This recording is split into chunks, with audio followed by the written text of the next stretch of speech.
चबर छतर तख्त दे मालिक, लोक परलोक के सहायक, हाजिर नाजिर दसों पातशाहियों के स्वरूप साहब श्री गुरु ग्रंथ साहिब जी,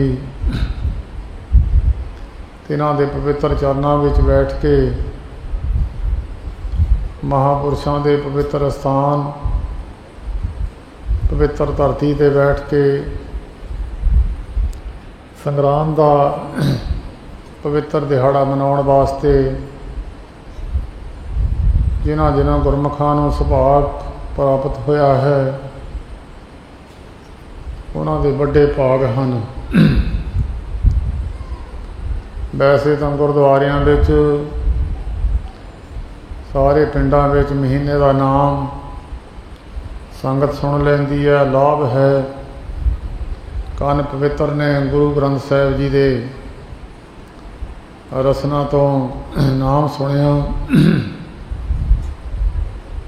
ते महीना सफला गुजरता है। इत्थे कुछ लाभ प्राप्त होंदे ने। एक पवित्र धरती ते जाना, उसकी खुशबू प्राप्त होंदी है। पवित्र धरती ते बैठ के खाना खा लीए, भोजन छक लीए, मन की तृप्ति दो तरह हो जाती है। कई बारी किसी जगह ते मन बैठण नूं नहीं करता, पर भोजन मनुख जरूर छक लैंदा है। कुछ धरतियाँ ऐसियां हुंदियां ने जिन्हां धरतियां की पवित्रता ही हुंदी है, मन की शांति प्राप्त होंदी है और बहुत सारे पुण्यों का फल प्राप्त होंदा है। किसी जगह ते ज़्यादा पुण्य मिल जाते हैं, किसी जगह ते नहीं बहुते मिलते। जिस तरह पीरां फकीरां महापुरखों के पवित्र स्थानां ते जाइए मनुख के पुण्य बढ़ जाते हैं, उसनूं तीर्थ कहते हैं। तीर्थ से जाके एक लाभ है जो किसी महापुरुष ने उथे वड़ दिता होवे, या किसी महापुरुष की कमाई कारण जीवां दे भले वास्ते कई बीमारियां का इलाज है। बहुत जगह ते सरोवर ने चमड़ी के रोग हटते हैं। बहुत जगह ते ऐसिया जगह भी हैं जिन्हां ते होर कई प्रकार के रोग मनुख के मिट जाते हैं। इस तरह पवित्र तीर्थां ते जाण का लाभ, संत मिले तो एक फल, तीर्थ मिले तो एक फल, संत मिले फल चार, गुरु मिले अनेक फल, कहे कबीर विचार। तीर्थ तो लाभ तो मिलेगा, पर जे संतां दे स्थान ते केवल महापुरुषों के चरणों च शांति लैन जानी है, ये पवित्र धरतियां तो प्राप्त हो जाती है। सो सुभाग है, बड़े भाग ने जिन्हां गुरमुखां नूं आउण दा सुभाग समा प्राप्त हुंदा है। बहुत दुनिया है इस समय तो वांझी भी रह जाती है। बहुत दुनिया नेड़े तेड़े घूम के भी इस गल तो वांझे रह जाते हैं। अमृत वरतदा होवे, मनुखड़े नेड़े ही रह जावे, उसकी प्राप्ति नहीं हुंदी कर्मां तो बिना। सगल पदार्थ है जग माही, कर्महीन नर पावत नाही। जिहदे कर्मां विच कोई चीज़ नहीं है, भावें उहदे सामने भी पई रहे, उहनूं प्राप्त नहीं हुंदी, उहनूं मिलदी नहीं है।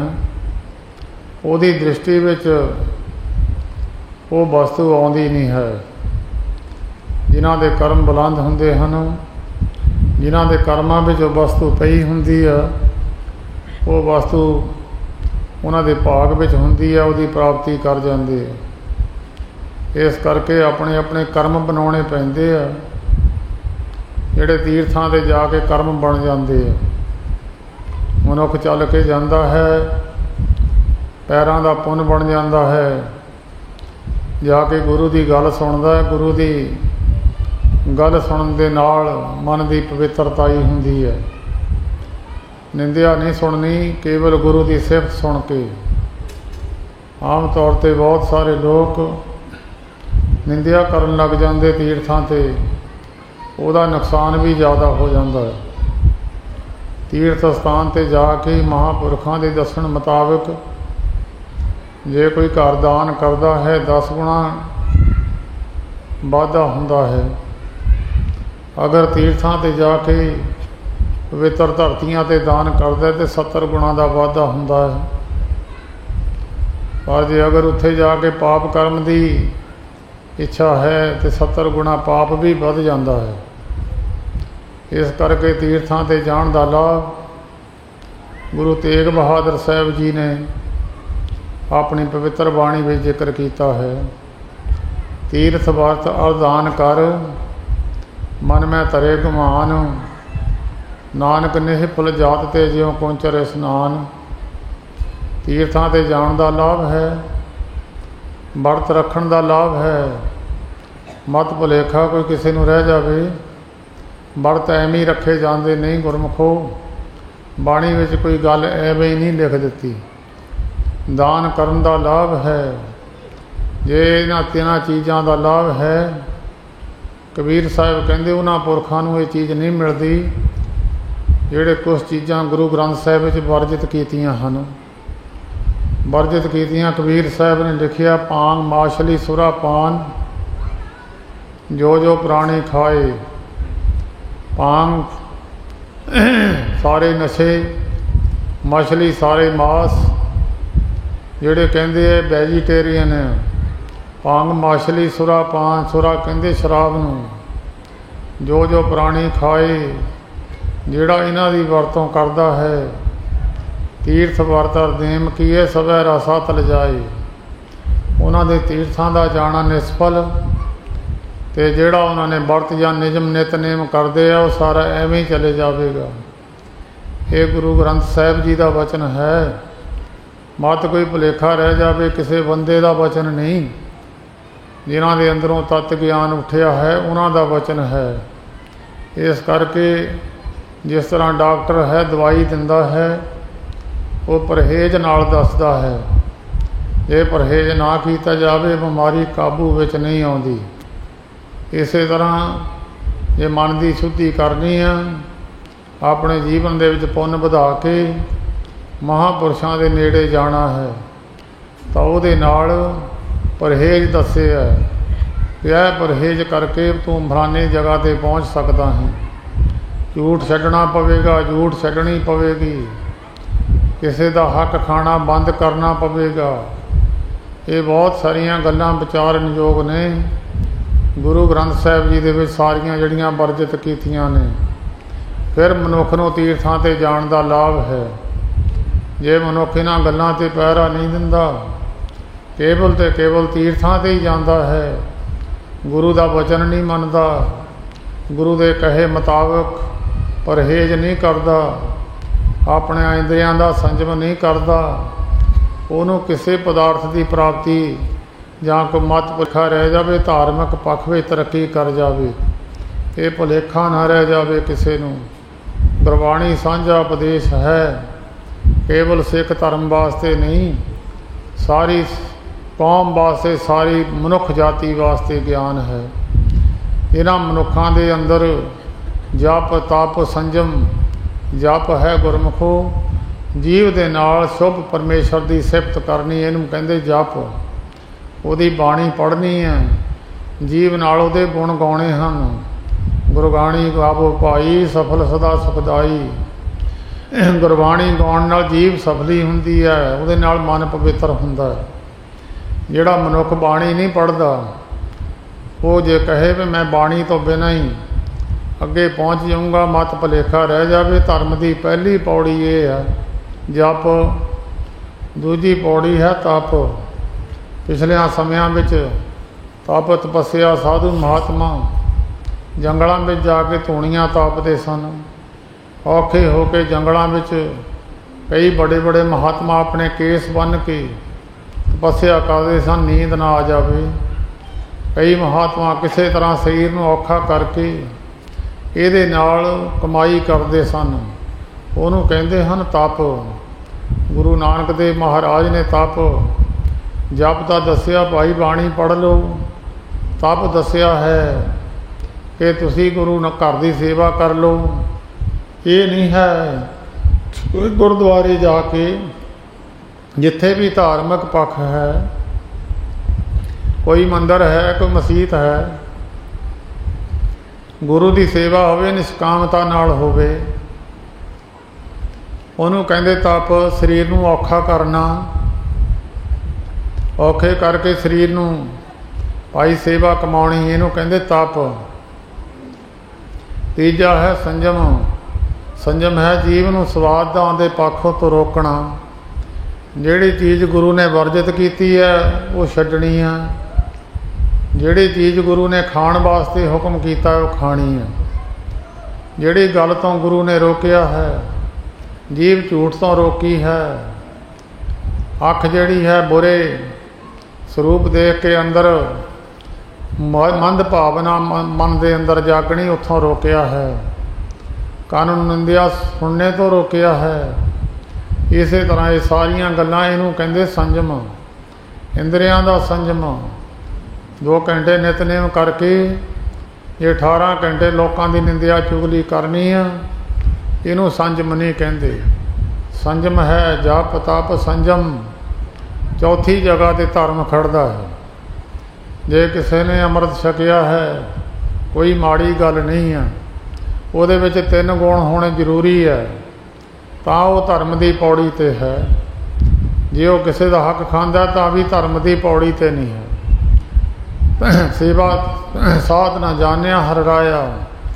3 ਪੌੜੀਆਂ ਤੋਂ ਅੱਗੇ ਚੌਥੀ ਜਗ੍ਹਾ 'ਤੇ ਧਰਮ ਹੈ। ਉਸ ਮਨੁੱਖ ਨੇ ਸਮਝ ਲਓ ਧਰਮ ਦੀ ਪੌੜੀ 'ਤੇ ਪੈਰ ਰੱਖਿਆ ਹੋਇਆ ਹੈ। ਜਿਹਦੇ ਕੋਲੇ 4 ਚੀਜ਼ਾਂ ਹਨ, ਸਭ ਤੋਂ ਕਰੜੀ ਮਹਾਂਪੁਰਸ਼ਾਂ ਦੀ ਸੇਵਾ ਹੈ। ਇੱਕ ਅਬ ਘਟ ਕਾਟੀ ਰਾਮ ਕੀ ਤੇ ਚੜ੍ਹ ਰਹੇ ਹੋ ਕਬੀਰ। ਗੁਰੂ ਗ੍ਰੰਥ ਸਾਹਿਬ ਜੀ ਲਿਖਦੇ ਹੈ, ਜੇ ਮਾਰਗ ਪੰਡਤ ਗਏ ਪਾਛੇ ਪਰੀ ਬਹੀਰ। ਪੰਡਤ ਕਹਿੰਦੇ ਵਿਦਵਾਨਾਂ ਨੂੰ, ਜਿਹੜੇ ਵਿਦਵਤਾ ਅਨੁਸਾਰ ਵੇਦਾਂ ਵਿੱਚੋਂ ਕੁਝ ਗੱਲਾਂ ਕੱਢ ਕੇ, ਕੁਝ ਗ੍ਰੰਥਾਂ ਵਿੱਚੋਂ ਗੱਲ ਕੱਢ ਕੇ ਦੁਨੀਆ ਨੂੰ ਦੱਸਦੇ, ਉਹਨਾਂ ਨੂੰ ਕਹਿੰਦੇ ਬ੍ਰਾਹਮਣ ਪੰਡਤ। ਜਿਹੜੇ ਮਾਰਗ 'ਤੇ ਰਸਤੇ 'ਤੇ ਪੰਡਤ ਲੋਕ ਗਏ, ਦੁਨੀਆ ਉਹਨਾਂ ਦੇ ਮਗਰ ਤਾਂ ਤੁਰ ਪਈ, ਪਰ ਉਸ ਮੰਜ਼ਿਲ 'ਤੇ ਨਹੀਂ ਪਹੁੰਚ ਸਕੇ ਜਿਸ ਮੰਜ਼ਿਲ 'ਤੇ ਪਰਮੇਸ਼ਰ ਨੂੰ ਮਿਲਣਾ ਸੀ, ਕਿਉਂਕਿ ਇਹ ਘਾਟੀ ਔਖੀ ਸੀ। ਤਾਂ ਸਤ ਕਬੀਰ ਸਾਹਿਬ ਨੇ ਲਿਖਿਆ, ਜੇ ਮਾਰਗ ਪੰਡਤ ਗਏ ਪਾਛੇ ਪਰੀ ਬਹੀਰ। ਇੱਕ ਅਬ ਘਟ ਘਾਟੀ ਰਾਮ ਕੀ ਤੇ ਚੜ੍ਹ ਰਹੇ ਹੋ ਕਬੀਰ। ਮਹਾਂਪੁਰਖਾਂ ਦੀ ਸੇਵਾ ਬਹੁਤ ਔਖੀ ਘਾਟੀ ਹੈ। ਇਹ 5ਵੀਂ ਜਗ੍ਹਾ 'ਤੇ ਆਉਂਦੀ ਹੈ। ਇਸ ਕਰਕੇ ਇਹਨਾਂ ਚੀਜ਼ਾਂ ਨੂੰ ਕਰਨ ਵਾਸਤੇ ਨਿਰੰਕਾਰ ਜੀ ਨੇ ਮਨੁੱਖ ਇੱਕ ਐਸੀ ਸ੍ਰਿਸ਼ਟੀ ਵਿੱਚ ਜਾਤੀ ਪੈਦਾ ਕੀਤੀ ਹੈ 84 ਲੱਖ ਤੋਂ ਬਾਹਰੀ। ਇਹ ਠੀਕ ਹੈ, ਭਾਵੇਂ ਇਹਦੇ ਵਿੱਚ ਕੁਛ ਨਹੀਂ ਹੈ, ਸਵਾਸ ਚੱਲਦਾ ਹੈ, ਆ ਜਾਂਦਾ ਚਲੇ ਜਾਂਦਾ। ਉਹਨੂੰ ਨਾ ਤਾਂ ਕੋਈ ਰੋਕਣ ਵਾਲਾ ਹੈ, ਨਾ ਕੋਈ ਲਿਆਉਣ ਵਾਲਾ। ਉਹਦੇ ਬੁਲਬੁਲੇ ਦੇ ਆਸਰੇ ਨਾਲ ਹੀ ਚੱਲੀ ਜਾਂਦਾ ਹੈ, ਪਰ ਇਹਦੀ ਕੀਮਤ ਬਹੁਤ ਵੱਡੀ ਹੈ। 42 ਲੱਖ ਜੂਨ ਪਾਣੀ ਵਿੱਚ ਹੈ, 42 ਲੱਖ ਜੂਨ ਥਲ ਵਿੱਚ ਧਰਤੀ 'ਤੇ ਘੁੰਮਦੀ ਹੈ। ਭਾਵੇਂ ਗਿਣਤੀ ਤੁਹਾਡੀ ਵਿੱਚ ਤਾਂ ਲੱਖ ਵੀ ਨਹੀਂ ਆਉਣੀ, ਲੱਖ ਤਾਂ ਬਹੁਤ ਦੂਰ ਦੀ ਗੱਲ ਹੈ। ਕਿਸੇ ਦੀ ਗਿਣਤੀ ਵਿੱਚ 1000 ਜੂਨ ਵੀ ਗਿਣ ਲਿਓ ਤਾਂ ਵੀ ਨਹੀਂ ਆਉਣੀ। ਇਹ ਤਾਂ ਸਾਇੰਸਦਾਨਾਂ ਦੀ ਗਿਣਤੀ ਵਿੱਚ ਵੀ 84 ਲੱਖ ਜੂਨ ਹਾਲੇ ਤੱਕ ਆਈ ਨਹੀਂ ਹੈ। ਇਹ ਵੇਦਾਂ ਸ਼ਾਸਤਰਾਂ ਵਿੱਚ ਅਤੇ ਗੁਰੂ ਗ੍ਰੰਥ ਸਾਹਿਬ ਜੀ ਦੇ ਅੰਦਰ ਇਹ ਵਚਨ ਲਿਖਿਆ ਹੋਇਆ। ਆਪਾਂ 84 ਲੱਖ ਕਹਿ ਦਿੰਦੇ ਹਾਂ, ਔਖਾ ਬੜਾ ਕੰਮ। ਮੂੰਹ ਨਾਲ ਕਹਿਣਾ ਤਾਂ ਸੌਖਾ ਹੈ, ਪਰ ਜੇ ਗਿਣਤੀ ਕਰਨੀ ਫਿਰ ਤਾਂ ਬਹੁਤ ਔਖੀ ਹੈ। ਉਹਨਾਂ 42 ਲੱਖ ਦੇ ਵਿੱਚੋਂ 42 ਤਾਂ ਪਾਣੀ ਦੇ ਵਿੱਚ ਹੀ ਹੈ। ਪਤਾ ਨਹੀਂ ਕਿੰਨੀਆਂ ਕੁ ਜੂਨਾਂ ਹੋਣਗੀਆਂ ਪਾਣੀ ਦੇ ਅੰਦਰ। 42 ਲੱਖ ਬਾਹਰ ਹੈ, ਉਹਦੇ ਵਿੱਚ ਬੜੇ ਬੜੇ मारखोरे जानवर भी है, बड़े बड़े नरम दिल जानवर भी है, धरती ते घूमते है। डरपोक जानवर भी हैगे आ ते डरवाने वाले जानवर भी हैगे आ।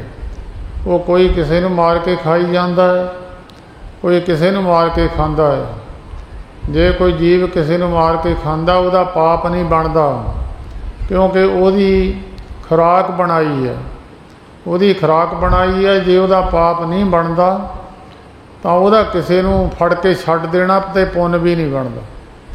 एक पुण्य पाप दा कर्म जिहड़ा है मनुख जाति विच ही है।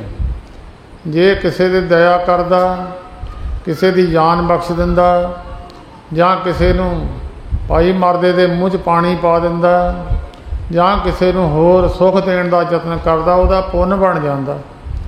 जे इहदा पुण्य बनदा ते नाल पाप कर्म भी वध जांदा। मत भुलेखा पाप भी उन्ना ही आ। पाप पुण्य उन्हां पुरखां नूं नहीं लगदा जिन्हां दे विच 3 गुण हुंदे आ।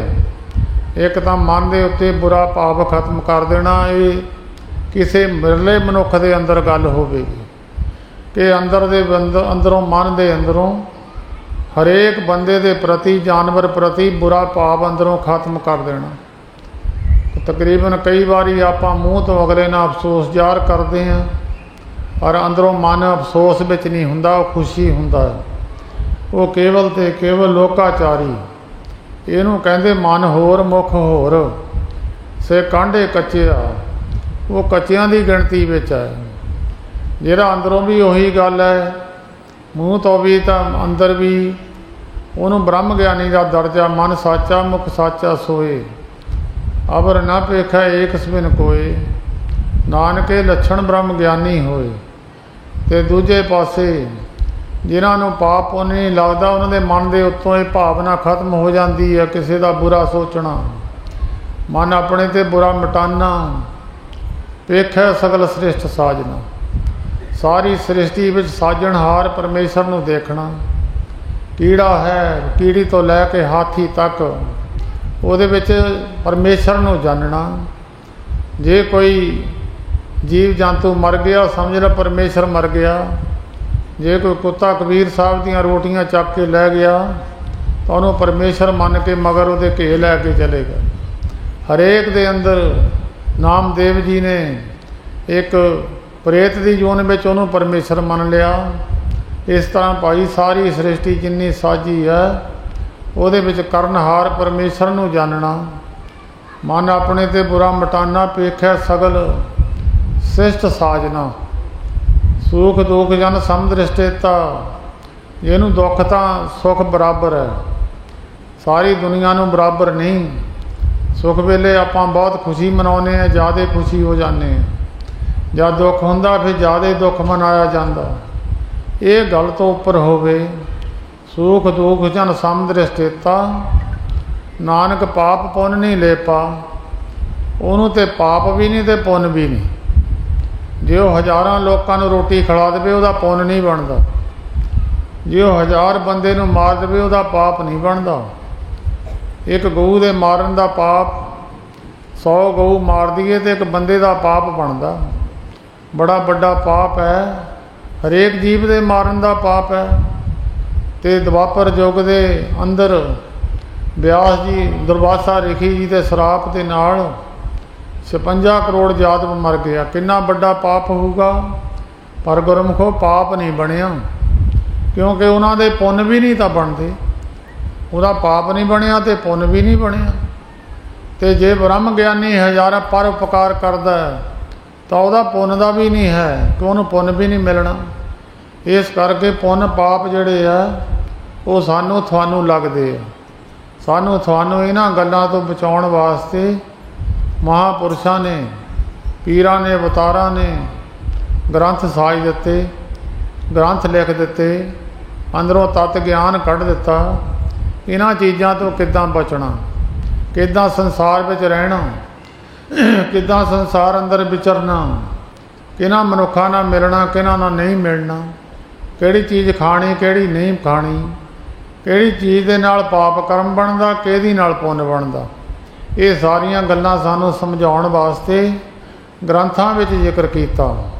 सो गुरु ग्रंथ साहिब जी विच भी पंजवें पातशाह जी ने कलयुग विच बुद्धि मलीन होने कारण, क्योंकि वेद दूजी भाषा विच सन, समझ नहीं लगती सी। है तो गुरु ग्रंथ साहिब जी की भी समझ नहीं लगती, पर बाणी लिखी पंजाबी विच है, समझ आनी बड़ी औखी है। पर फिर भी जिन्हां ते गुरु ने कृपा कीती है, वो विचों गुरबाणी कढ़ के जीवां दे भले वास्ते उपदेश दसदे आ। भाई गुरु ने सानू यह गल कही है, यह गल तो सानू वर्जित किया। वो अगे तो अगे चलदा आया संसार दे अंदर, महापुरखों ने कोशिश करके संसार के लोगों को समझाउण दी कोशिश की। पंजवें पातशाह जी गुरु अर्जन देव महाराज ने गुरसिखां दी बेनती मन के फिर ये 12 महा जी की पवित्र बाणी उचारी है। उन्होंने कहा भाई जे कम्मां कारां करके तुसी कोई काम नहीं छड्ड सकदे, ठीक है काम कार अजेवे होया करदे ने परिवारां अंदर, हर रोज़ तीर्थां ते जाना, स्थानां ते जाना, कई बारी गृहस्थी आदमी वास्ते औखी गल हो जाती है। तो गुरु अर्जन देव महाराज कहते काम कार करदियां, जीवन विच विचरदियां, बहिंदियां उठदियां, संसार नाल अपने कर्म इंद्रे वरतदियां, कई बारी मनुख नूं पाप कर्म हो जाते हैं। महीने बाद जाओ गुरु के मुरसना तो सुनो, जो गुरु ने उपदेश दिता है उन्होंने सरवण करो, गुरु ने की कहा है उन्होंने सरवण करके पाई, एक तो मन की तो मैल उतर जाऊगी, दूजा उपदेश है कर्म मैं केड़ा करना सी केड़ा नहीं करना सी, वो उपदेश प्राप्त हो जाता। महीने बाद उन्होंने 12 माह उचारिया, हरेक महीने गुरु घर जाके बाणी सुननी है। चेता रखियो जदों कदी पाठी सिंह बाणी पढ़दा होवे ते गुरु ग्रंथ साहिब जी की पवित्र जिहड़ा स्वरूप है उहदे खुले दर्शन होण ते पाठी सिंह गुरु ग्रंथ साहिब जी तो 12 माह पढ़दा होवे ते नाल किसी ने नहीं बोलना, मत भुलेखा किसी नूं रह जावे, बड़े पुरख दे नाल नहीं बोलीदा। पाठी तो एक स्पीकर है, उहदे पिछे गुरु ग्रंथ साहिब बोल रहे, भावें सारा हुक्मनामा याद होवे, कभी भी पाठी दे नाल बोलण की कोशिश नहीं करनी, दोषी बनेगा वो। अंदर जज कभी किसी नूं सज़ा करदा, मोहरे खड़ा बंदा भी उही बोल दे, जज किसी नूं कह दे 20 साल की सज़ा, तो मेरे वर्गा भी खड़ा होकर कह दे इहनूं 20 साल की सज़ा, वो कहंदा चक के इहनूं अंदर दिओ। गुरु ग्रंथ साहिब के नाल बोलण का अधिकार किसी नूं नहीं है। उपदेश सुनना है, ना कि गुरु की हाज़री में जाके उसकी बराबरी करनी है। जे आनंद साहिब की बाणी भावें सारी याद होवे, पाठी सिंह जदों गुरु ग्रंथ साहिब जी तो बाणी पढ़दा नाल बोलण की कोशिश नहीं करनी, सुनन वास्ते अधिकार है। कन्ना ना सुनो गुरु ने की गल कही है। जे पाठी सिंह या रागी सिंह कीर्तन बाजे नाल करदा रामकली मंदा तीजा, फिर गा सकते हो तुसीं। रागी कीर्तन करदा उहदे नाल गा सकते हो।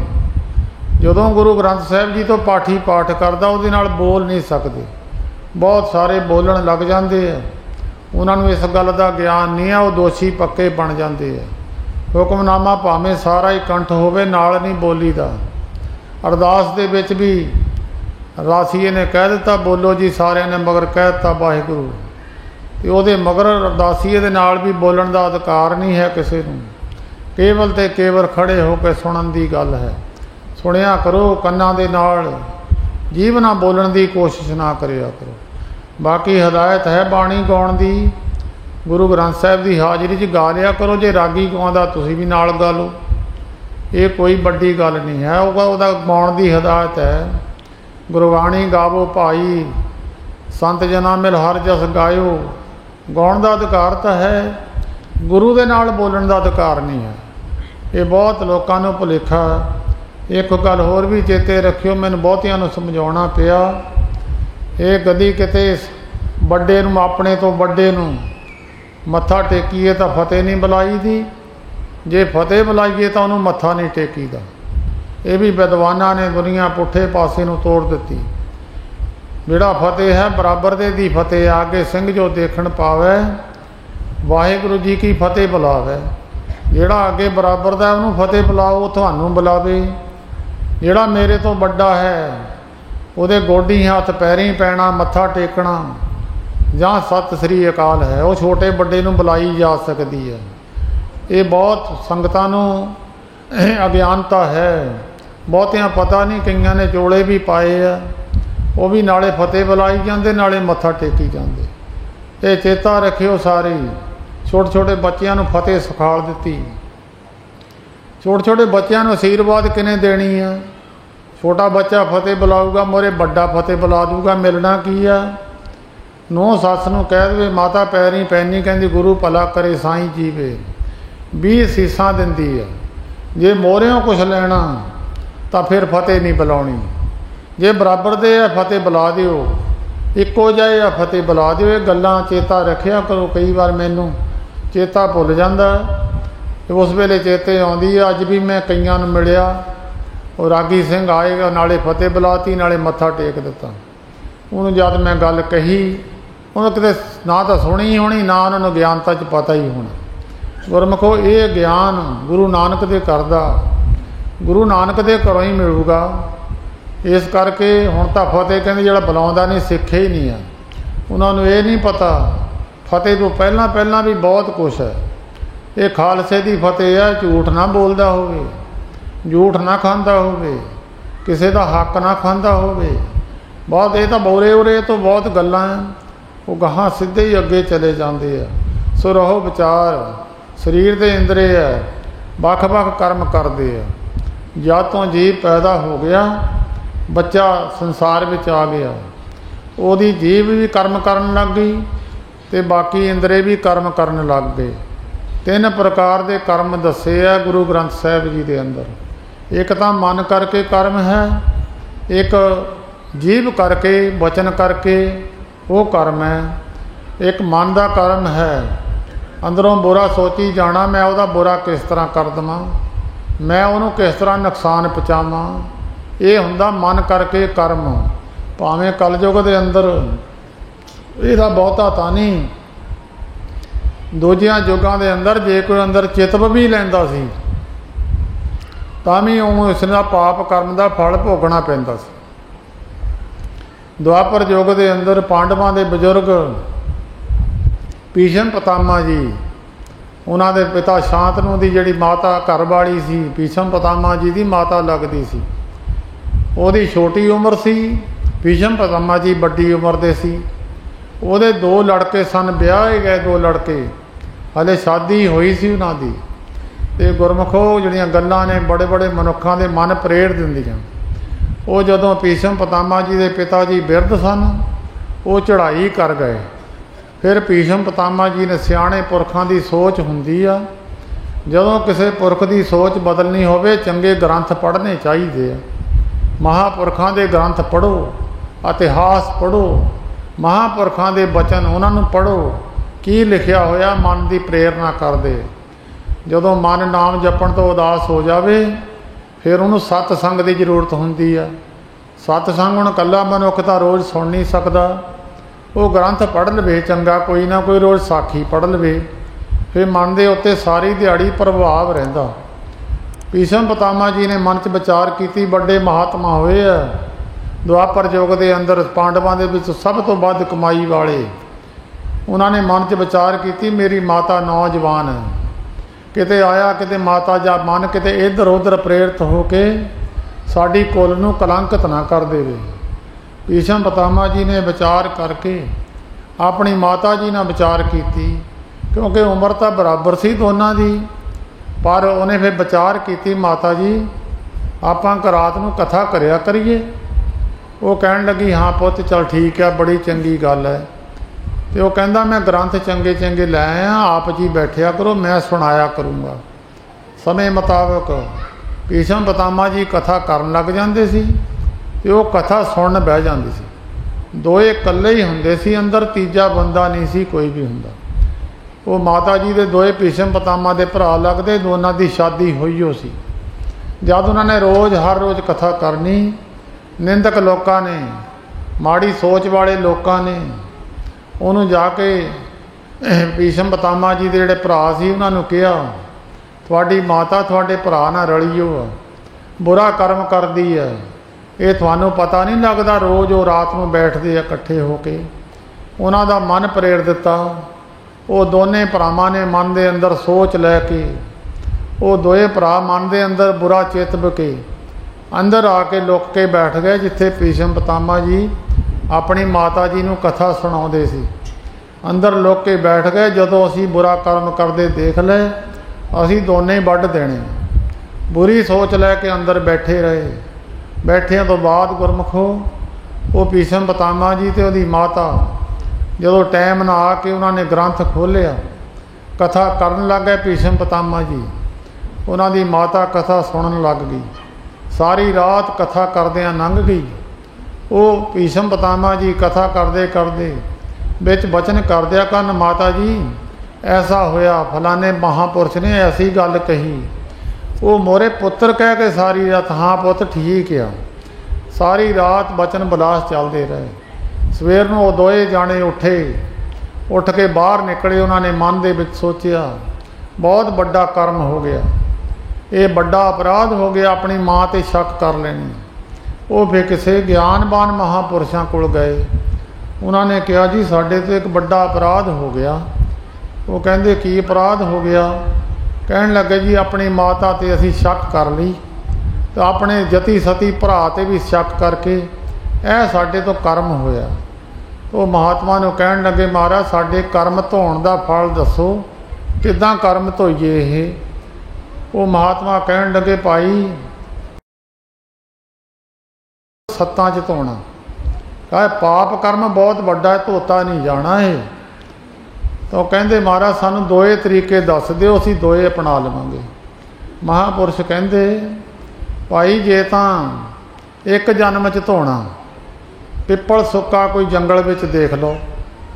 ਪਿੱਪਲ ਦੀ ਉਮਰ ਤਕਰੀਬਨ 500 ਸਾਲ ਦੀ ਦੱਸੀ ਹੈ ਸ਼ਾਸਤਰਾਂ ਨੇ। 500 ਸਾਲ ਬਾਅਦ ਪਿੱਪਲ ਆਪੇ ਖੜਾ ਸੁੱਕ ਜਾਂਦਾ। ਕਹਿੰਦੇ ਪਿੱਪਲ ਨੂੰ ਵਿੱਚੋਂ ਕੋਰ ਲਓ, ਬਾਹਰੋਂ ਖੋਲ ਖੜਾ ਰਹਿਣ ਦਿਓ, ਵਿੱਚ ਦੋਏ ਜਾਣੇ ਵੜ ਕੇ ਜੀਂਦੇ ਅੱਗ ਲਾ ਕੇ ਸੜ ਕੇ ਮਰ ਜਾਓ, ਤਾਂ ਇੱਕ ਜਨਮ 'ਚ ਤੁਹਾਡਾ ਪਾਪ ਕਰਮ ਖਤਮ ਹੋ ਜਾਣਾ। ਜੇ ਤੁਸੀਂ ਇਸ ਤਰ੍ਹਾਂ ਨਹੀਂ ਕਰਦੇ, 7 ਜਨਮ ਤੁਹਾਨੂੰ ਧਾਰ ਕੇ ਕੋੜੀ ਹੋ ਕੇ ਵਿਚਰਨਾ ਪਊਗਾ, ਤਾਂ 7 ਜਨਮਾਂ ਵਿੱਚ ਪਾਪ ਉਤਰਨਾ। ਉਹ ਕਹਿਣ ਲੱਗੇ, ਮਹਾਰਾਜ ਇੱਕੋ ਜਨਮ 'ਚ ਭੁਗਤ ਲੈਣਾ। ਉਹ ਦੋਈ ਭਰਾ ਫਿਰ ਪਿੱਪਲ 'ਚ ਲੜ ਸੜ ਕੇ ਮਰ ਗਏ ਸੀ। ਬੜੀ ਲੰਮੀ ਚੌੜੀ ਕਥਾ, ਮੈਂ ਦੱਸਣੀ ਨਹੀਂ ਕਿਉਂਕਿ ਫਿਰ ਸਮਾਂ ਨਹੀਂ ਹੈ। ਇਹ ਮੈਂ ਤਾਂ ਟੂਕ ਮਾਤਰ ਦਿੱਤੀ ਹੈ। ਇਹ ਮਨ ਕਰਕੇ ਬੁਰਾ ਕਰਨ, ਉਹਦਾ ਇੰਨਾ ਪਾਪ ਹੈ। ਇਹ ਮਨੁੱਖ ਸੋਚੀ ਜਾਂਦਾ, ਇਹਦਾ ਕਿੱਦਾਂ ਬੁਰਾ ਕਰੀਏ, ਇਹਦਾ ਕਿੱਦਾਂ ਬੁਰਾ ਕਰੀਏ। ਗੱਲਾਂ ਕਰ ਕਰਕੇ, ਨਿੰਦਿਆ ਕਰ ਕਰਕੇ ਉਹਨੂੰ ਪੁੱਠੇ 'ਤੇ ਪੁੱਠਾ ਫਸਾਉਣ ਦੀ ਕੋਸ਼ਿਸ਼ ਕਰਨੀ ਹੈ। ਇੱਕ ਮਨ ਕਰਕੇ, ਇੱਕ ਬਚਨ ਕਰਕੇ। ਕਿਸੇ ਨੂੰ ਬਚਨ ਕਰਕੇ ਗਾਲ ਕੱਢ ਦੇਣੀ, ਮਨ ਦੁਖੀ ਕਰ ਦੇਣਾ।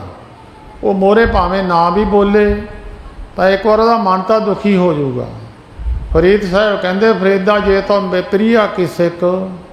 ਫਰੀਦ ਸਾਹਿਬ ਕਹਿੰਦੇ, ਜੇ ਤੈਨੂੰ ਰੱਬ ਦੇ ਮਿਲਣ ਦੀ ਇੱਛਾ ਹੈ, ਜੇ ਤੂੰ ਚਾਹੁੰਦਾ ਮੈਂ ਰੱਬ ਨਾਲ ਮੇਰਾ ਪ੍ਰੇਮ ਹੋ ਜਾਵੇ, ਇੱਕ ਫਿੱਕਾ ਨੰਗ ਲਾਏ, ਫਿੱਕਾ ਬੋਲ ਨਾ ਕਿਸੇ ਨੂੰ ਬੋਲੀ। ਜੇ ਫਿੱਕਾ ਬੋਲ ਬੋਲ ਕੇ ਤੂੰ ਮੋਹਰੇ ਕਿਸੇ ਦਾ ਦਿਲ ਦੁਖੀ ਕਰ ਦਿੱਤਾ, ਤੈਨੂੰ ਰੱਬ ਨਹੀਂ ਮਿਲਣਾ। ਇੱਕ ਫਿੱਕਾ ਨੰਗ ਲਾਏ, ਸਭਨਾ ਮੈਂ ਸੱਚਾ ਧਣੀ, ਮਾਣਕ ਸਭ ਅਮੋਲਵੇ, ਹਿਆਉ ਨਾ ਠਾਹੇ ਕਹੀਦਾ। ਜੇ ਤੂੰ ਕਿਸੇ ਦਾ ਦਿਲ ਦੁਖੀ ਕਰ ਦਿੱਤਾ, ਮੰਨ ਲਓ ਮੈਂ ਕਥਾ ਕਰਦਾ, ਇੱਥੇ ਕਿਸੇ ਦੀ ਮੈਂ ਨਿੰਦਿਆ ਕਰ ਦੇਵਾਂ, ਉਹਦੇ ਵਿੱਚ ਬੰਦਾ ਬੈਠਾ ਕੋਈ ਦੁਖੀ ਹੋ ਜਾਵੇ, ਕਥਾ ਦਾ ਭੋਗ ਤਾਂ ਪੈ ਗਿਆ। ਉਹ ਗੁਰਮੁਖੋ ਰੱਬ ਦੁਖੀ ਹੋ ਗਏ। ਸਾਰਿਆਂ ਵਿੱਚ ਪਰਮੇਸ਼ਰ ਹੈ, ਭਾਵੇਂ ਕਿਸੇ ਧਰਮ ਨਾਲ ਵੀ ਜੁੜਿਆ, ਉਹਦੇ ਵਿੱਚ ਵੀ ਪਰਮੇਸ਼ਰ ਹੈ। ਬਚਨ ਕਰਕੇ, ਇੱਕੋ ਹੀ ਬਚਨ ਦੁਆਪਰ ਯੁੱਗ ਵਿੱਚ ਦ੍ਰੋਪਦੀ ਨੇ ਜੀਭ ਨਾਲ ਕੀਤਾ। 1.25 ਅਰਬ ਬੰਦਾ ਧਰਤੀ ਹਿੰਦੁਸਤਾਨ ਦੀ ਧਰਤੀ 'ਤੇ ਮਾਰਿਆ ਗਿਆ, ਇੱਕੋ ਹੀ ਬਚਨ ਜੀਭ ਨਾਲ ਹੀ ਕੀਤਾ। ਇਹਨੂੰ ਕਹਿੰਦੇ ਬਚਨ ਕਰਕੇ, ਮਨ ਕਰਕੇ, ਬਚਨ ਕਰਕੇ। ਤੀਜਾ ਹੈ ਹੱਥਾਂ ਪੈਰਾਂ ਕਰਕੇ। ਕਿਸੇ ਦੇ ਲੱਤ ਮਾਰ ਦੇਣੀ, ਕਿਸੇ ਦੇ ਥੱਪੜ ਮਾਰ ਦੇਣਾ, ਕਿਸੇ ਦੇ ਡੰਡਾ ਮਾਰ ਦੇਣਾ, ਕਿਸੇ ਨੂੰ ਦੁਖੀ ਕਰਨਾ, ਉਹਨੂੰ ਸਜ਼ਾ ਦੇਣੀ, ਉਹਦੀ ਕੁੱਟ ਫਾਂਟ ਕਰਨੀ। ਇਹ ਹੱਥਾਂ ਪੈਰਾਂ ਕਰਕੇ ਹੈ। ਇਹਨਾਂ ਦੀ ਸਜ਼ਾ ਵੱਖਰੀ ਵੱਖਰੀ ਮਿਲਦੀ ਹੈ। ਜੇ ਹੱਥ ਨੇ ਕੀਤੀ ਤਾਂ ਹੱਥ ਨੂੰ ਮਿਲਦੀ ਹੈ, ਕਈਆਂ ਦਾ ਹੱਥ ਹੈ ਨਹੀਂ, ਉਹ ਹੱਥ ਹੈ ਨਹੀਂ, ਪਿਛਲਾ ਕਰਮ ਹੈ ਉਹਦਾ, ਕੋਈ ਉਹਨੂੰ ਭੋਗਣਾ ਪੈ ਗਿਆ। ਕਿਸੇ ਦੀ ਲੱਤ ਹੈ ਨਹੀਂ, ਉਹਨੇ ਕਿਸੇ ਮਹਾਤਮਾ ਦੇ ਲੱਤ ਮਾਰੀ ਹੋਣੀ, ਲੱਤ ਵੱਢ ਦਿੱਤੀ, ਉਹਨੂੰ ਸਜ਼ਾ ਮਿਲ ਗਈ। ਇਹ ਮਨ ਵਿੱਚ ਕਰਮ ਪ੍ਰਭ ਏਕ ਧਿਆਏ, ਸਰਬ ਫਲਾ ਸੋਈ ਜਨ ਪਾਏ। ਐਸੇ ਕਰਮ ਮਨ ਕਰਕੇ, ਬਚਨ ਕਰਕੇ, ਹੱਥਾਂ ਪੈਰਾਂ ਕਰਕੇ ਇਹਨਾਂ ਨੂੰ ਰੋਕਣਾ। ਮਤ ਭੁਲੇਖਾ ਜੇ ਕੋਈ ਕਹੇ ਮੈਂ ਧਰਮ ਦੀ ਪੌੜੀ 'ਤੇ ਚੜ੍ਹ ਗਿਆ, ਮੈਂ ਸੱਜਾ ਸੱਚਖੰਡ ਨੂੰ ਚਲੇ ਗਿਆ, ਬੜਾ ਔਖਾ ਮਾਰਗ ਹੈ। ਇਹਨਾਂ ਗੱਲਾਂ ਨੂੰ ਪਹਿਚਾਣੋ। ਜੀਵ ਨਾ ਮੰਦਾ ਬੋਲ। ਤਾਂ ਗੁਰੂ ਨਾਨਕ ਸਾਹਿਬ ਦੀ ਪਵਿੱਤਰ ਆਸਾ ਜੀ ਦੀ ਬਾਣੀ ਵਿੱਚ, ਆਸਾ ਜੀ ਦੀ ਬਾਰ ਵਿੱਚ ਲਿਖਿਆ ਹੋਇਆ, ਸਤਿਗੁਰੂ ਜੀ ਨੇ ਫਿੱਕਾ ਨਾਨਕ ਫਿੱਕਾ ਬੋਲੀਏ, ਤਨ ਮਨ ਫਿੱਕਾ ਹੋਏ। ਫਿੱਕੋ ਫਿੱਕੀ ਸਦੀਏ, ਫਿੱਕੇ ਫਿੱਕੀ ਸੋਏ। ਫਿੱਕਾ ਦਰਗਹਿ ਸਟੀਏ, ਮੂੰਹ ਥੁੱਕਾ ਫਿੱਕੇ ਪਾਏ। ਫਿੱਕਾ ਮੂਰਖ ਆਖੀਏ, ਪਾਣਾ ਲਹਿ ਸਜਾਏ। ਜਿਹੜਾ ਕੌੜਾ ਬੋਲਦਾ, ਮਾੜੇ ਬਚਨ ਬੋਲਦਾ, ਕਿਸੇ ਨੂੰ ਗਾਲਾਂ ਕੱਢਦਾ, ਕਹਿੰਦੇ ਦਰਗਾਹ 'ਚੋਂ ਧੱਕਾ ਦੇ ਦਿੰਦੇ। ਇੱਦਾਂ ਦੇ ਬੋਲਣ ਵਾਲੇ ਨੂੰ ਤਾਂ ਉੱਪਰ ਵੀ ਨਹੀਂ ਚੱਲਦੇ, ਘਰ ਵਿੱਚ ਨਹੀਂ ਕੋਈ ਚੱਲਦਾ, ਬਾਹਰ ਕਿਸੇ ਦਰਗਾਹ ਦੀ ਤਾਂ ਦੂਰ ਦੀ ਗੱਲ ਛੱਡੋ। ਕਲਾਸ ਵਿੱਚ ਵਿਦਿਆਰਥੀ ਪੜ੍ਹਦਾ, ਉੱਥੇ ਨਹੀਂ ਕੋਈ ਚੰਗਾ ਕਰਦਾ, ਉਹਨੂੰ ਫਿੱਕਾ ਮਾੜਾ ਬੋਲਣ ਵਾਲੇ ਨੂੰ। ਇਹ ਤਿੰਨ ਤਰ੍ਹਾਂ ਦੇ ਕਰਮ ਹੈ। ਇਹਨਾਂ ਤਿੰਨਾਂ ਕਰਮਾਂ ਕਰਕੇ ਜਦੋਂ ਮਨੁੱਖ ਨੂੰ ਸਜ਼ਾ ਮਿਲਦੀ ਹੈ, ਉਹਦੀ ਪਰਮੇਸ਼ਰ ਤੱਕ ਪਹੁੰਚ ਨਹੀਂ ਹੁੰਦੀ। ਉਹ ਕਹਿੰਦਾ ਮੈਂ ਕਰਦਾ ਜਪ ਤਪ ਤਾਂ ਬਹੁਤ ਕਰਦਾ, ਮੈਂ ਉੱਥੇ ਤੱਕ ਪਹੁੰਚ ਨਹੀਂ ਸਕਦਾ। ਮੈਂ ਕਿਉਂ ਨਹੀਂ ਪਹੁੰਚਦਾ, ਤਰੱਕੀ ਕਿਉਂ ਨਹੀਂ ਕਰਦਾ? ਤਾਂ ਪਿਛਲਾ ਮਹੀਨਾ ਸੀ ਅੱਸੂ ਦਾ ਮਹੀਨਾ। ਜਿਨ੍ਹਾਂ ਪੁਰਖਾਂ ਦੇ ਅੰਦਰ ਅੱਸੂ ਦੇ ਮਹੀਨੇ ਉਛਾਲਾ ਆਇਆ, ਜਾਂ ਭਾਦੋਂ ਦੇ ਮਹੀਨੇ ਭੁਲੇਖਾ ਚੱਕਿਆ ਗਿਆ ਵੀ ਅਸਲ ਗੱਲ ਆਇਆ ਨਕਲ ਆਇਆ, ਮੈਂ ਇਹ ਕੰਮ ਕਰਨਾ ਸੀ, ਇਹ ਛੱਡਣਾ ਸੀ, ਉਹ ਭੁਲੇਖਾ ਨਿਕਲ ਗਿਆ। ਉਹਦੇ ਫਿਰ ਅੰਦਰ ਇੱਕ ਉਛਾਲਾ ਆਇਆ, ਜਿੱਦਾਂ ਬਹੁਤ ਜ਼ਿਆਦਾ ਬੰਦੇ ਦੇ ਉਤਸ਼ਾਹ ਪੈਦਾ ਹੁੰਦਾ। ਉਤਸ਼ਾਹ ਨੂੰ ਕਹਿੰਦੇ ਮਾੜਾ। ਮਾੜਾ ਹੁੰਦਾ, ਬੜਾ ਤੇਜ਼ੀ ਨਾਲ ਬੰਦਾ ਤੁਰਦਾ ਵੀ ਆਹ ਚੀਜ਼ ਪ੍ਰਾਪਤ ਕਰ ਲਈਏ। ਜਦੋਂ ਬਹੁਤ ਕੋਸ਼ਿਸ਼ ਕਰਦੇ ਹਾਂ ਉੱਥੇ ਨਹੀਂ ਪਹੁੰਚਦਾ ਉਹ, ਤਾਂ ਫਿਰ ਉਹ ਸੋਚਦਾ ਵੀ ਮੈਂ ਤਰੱਕੀ ਕਿਉਂ ਨਹੀਂ ਕੀਤੀ। ਉੱਥੇ ਫਿਰ ਮਨੁੱਖ ਨੂੰ ਸਮਝਾਉਣ ਵਾਸਤੇ ਪੰਜਵੇਂ ਪਾਤਸ਼ਾਹ ਜੀ ਨੇ ਇਹ ਫਿਰ ਜਿਹੜੀ ਕੱਤਕ ਦੇ ਮਹੀਨੇ ਦਾ ਵਿਚਾਰ ਹੈ, ਇੱਥੇ ਗੁਰੂ ਅਰਜਨ ਦੇਵ ਮਹਾਰਾਜ ਨੇ ਜੀਵ ਦਾ ਭੁਲੇਖਾ ਕੱਢਿਆ।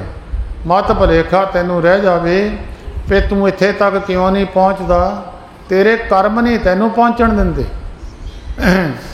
ਬਾਣੀ ਵਿੱਚ ਸਤਿਗੁਰੂ ਜੀ ਨੇ ਜ਼ਿਕਰ ਕੀਤਾ, ਹਰ ਮਿਲਣੇ ਨੂੰ ਮਨ ਲੋਚਦਾ, ਕਰਮ ਮਿਲਾਵਣ ਹਾਰ। ਇਹ ਮਨ ਜਿਹੜੇ ਵਿੱਚ ਕਰਮ ਖੜਾ ਹੋ ਗਿਆ, ਉਹ ਕਰਮ ਨਹੀਂ ਨੇੜੇ ਜਾਣ ਦਿੰਦਾ। ਤਾਂ ਸਤਿਗੁਰੂ ਜੀ ਨੇ ਕਿਹਾ ਕਤਕ ਕਰਮ ਕਮਾਵਣੇ, ਜੋ ਤੂੰ ਕਰਮ ਕਮਾਏ ਸੀ। ਜੇ ਤੂੰ ਕਹੇ ਫਲਾਨਾ ਮੈਨੂੰ ਨਾਮ ਨਹੀਂ ਜਪਣ ਦਿੰਦਾ, ਫਲਾਨਾ ਮੈਨੂੰ ਐਂ ਕਹਿੰਦਾ, ਉਹ ਮੇਰੇ ਧਰਮ ਵਿੱਚ ਵਿਘਨ ਖੜਾ ਕਰਦਾ, ਕਹਿੰਦੇ ਉਹਦਾ ਕੋਈ ਦੋਸ਼ ਨਹੀਂ ਹੈ। ਦੱਦਾ ਦੋਸ਼ ਨਾ ਦੇਊ ਕਿਸੇ, ਦੋਸ਼ ਕਰਮਾਂ ਆਪਣਿਆਂ।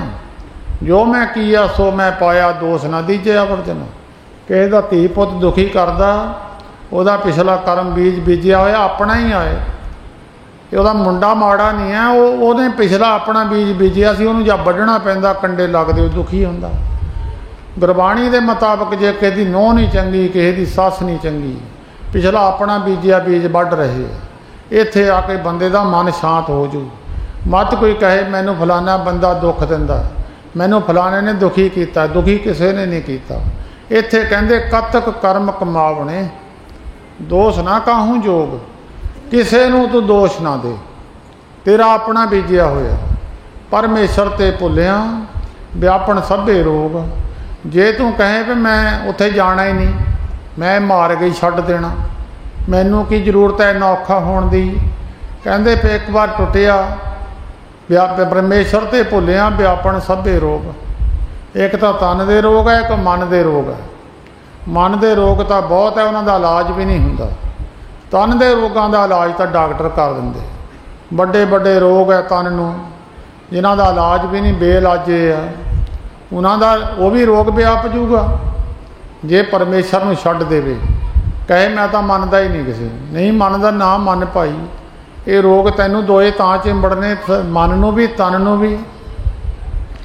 ਤਨ ਦੇ ਰੋਗਾਂ ਦੀ ਗਿਣਤੀ ਨਹੀਂ, ਪਰ ਮਨ ਦੇ ਰੋਗ ਦੋ ਵੱਡੇ ਹੈਗੇ। ਮਨ ਦੇ ਰੋਗ ਹੋਰ ਵੀ, ਮਨ ਦੇ ਵੀ ਬਹੁਤੇ ਹੈ, ਇਹ ਨਹੀਂ ਕਿ ਦੋ ਹੀ ਆ, ਦੋ ਜ਼ਿਆਦਾ ਵੱਡੇ ਆ।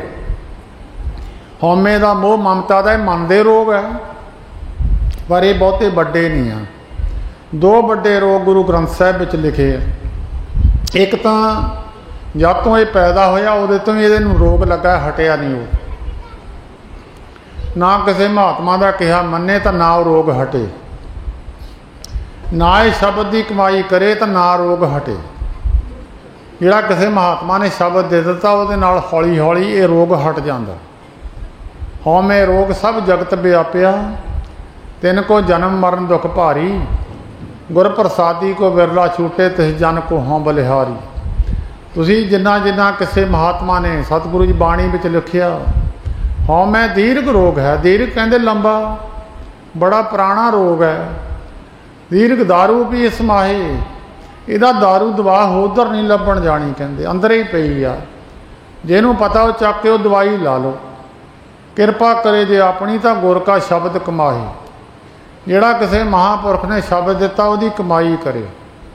वो कमाई करदियां करदियां तुसीं देखियो हौली हौली जिद्दां जिद्दां शब्द का अभ्यास वधाओगे मन निमरता विच जाऊगा, हौली हौली अदास होऊगा संसार तो, हौली हौली किसी की गल सहनी खिज जूगा। जिन्ना चिर किसी की गल नहीं सहंदा तो हौमे का रोग का इलाज नहीं होया। जद इत्थे तक है हौमे का इलाज उत्थे तक हो जाना, मैं सारियां तो ही बुरा, मेरे तो सारे ही चंगे है। कबीर हम सब ते बुरे, हम तज भलो सब कोय, जिन्हें ऐसा कर बूझिया मीत हमारा सोई। ओहो सबन की रेणका तो आओ हमारे पास, साहब गुरु गोबिंद सिंह साहब जी महाराज ने भी यही गल कही है। उपदेश में कोई फर्क नहीं है, चाहे किसी महापुरुष ने शास्त्र पहने हैं चाहे किसी ने नहीं पहने, वो बाद की गल है, उपदेश एको ही है। गुरु गोबिंद सिंह साहब ने भी वही किया, अपनी धौन परे रख के आई, हौमे ये विच ही है, हौमे धौन के उपर उपर है। जद हंकारी बंदा हुंदा अखां दा रंग बदलदा, जीभ का बोल बदलदा, अपनी धौन उची करके तुरदा, कहंदे जिन्ना चिर ये नीवी नहीं हुंदी तैनूं कोई प्राप्ति होनी नहीं। महापुरुष का शब्द की कमाई करे, ये नहीं कि यह शब्द शब्द जिहड़ा भी किसी महापुरुष ने देता, पिछे तो लैके शब्द महात्मा दिंदे आए, उहदी शब्द का व्याख्या गुरु ग्रंथ साहिब जगह जगह की है। बिन नावे जग कमला फिरे, गुरमुख नदरी आया। नाम की कमाई है, शब्द की कमाई है, जिद्दां जिद्दां करूगा हौमे का रोग निवृत्त हो जाऊगा। दूजा रोग है बड़ा तृष्णा का, ये गुरु अमरदास महाराज कहते तृष्णा बड़ा रोग लगा, मरण मनो वसारिया। बेदा मैं नाम उत्तम सो सुने नाही, फिरे जो बेतालिया। बेताल एक भूतां की किस्म है, जिहदा भूत प्रेत सूकर मिरगाज, उन्हां 'च एक बेताल भूतां की किस्म है। वो कहते उन्हें मांगर घूमदा है, इनू पता ही नहीं है। ये तृष्णा का रोग है भी सहस कटे लख कोठ धावे। जिद को माया दो पुश्तां की बधी है ज्यादा पई, वो भी नहीं बह गया, वो भी बहता नहीं है। वो जाके जे कहे भई तृष्णा का रोग वाला गुरुद्वारे जाके निवृत्त हो गया, दान ज़्यादा करदा। तृष्णा का जिहड़ा रोगी है किसी का मित्र नहीं, मत भलेखा गुरु ग्रंथ साहिब ने कहा। लोभी पुरुष किसी का मित्र हो ही नहीं सकता। लोभी का बेसाहो ना कीजिए, गुरु ग्रंथ साहिब ने कहा। वो तो सका ही नहीं, धर्म अंदर जाके भी उन्हें डंग मारना, जिथे जाऊगा तो सका वो भैन ना भरा दा किसी का भी नहीं आओ। लोभी पुरुष ये एक बहुत बड़ा तन का रोग, मन का रोग है, तृष्णा तो हौमे। बाकी होर मन के रोग तो होर भी बथेरे है, जो प्राणी ममता तजय लोभ मोह हंकार, ये सारे मन के रोग ही है।